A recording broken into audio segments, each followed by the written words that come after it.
Tigilan na po natin ang lahat ng uri ng pang-aapi. Para sa mabungang buhay, ito po si Father J-Boy at tayo na po at magkapet padasal.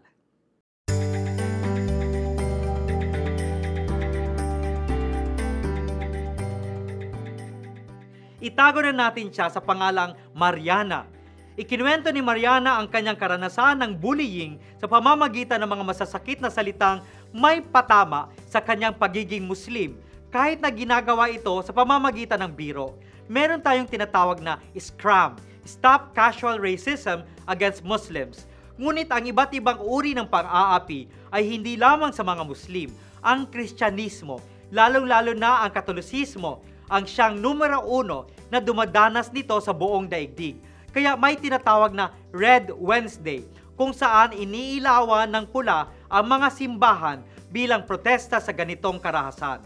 May pang-aapi din sa indigenous peoples at mga kapatid nating iba ang kasarian, higit sa lahat sa mga bata.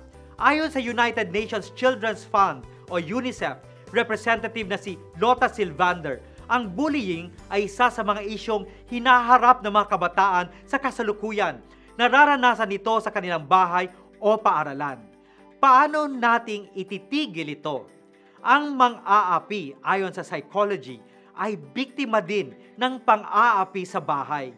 Kung papalakihin natin ang ating mga anak na rumirespeto at nagmamahal sa kapwa, lalaki din itong mapagmahal. Kaya manalangin po tayo. O Diyos, anak mo ang lahat ng taong hinubog mong natatangi. Tulungan mo po kaming respetuhin ang pagkakaiba naming lahat. Amen.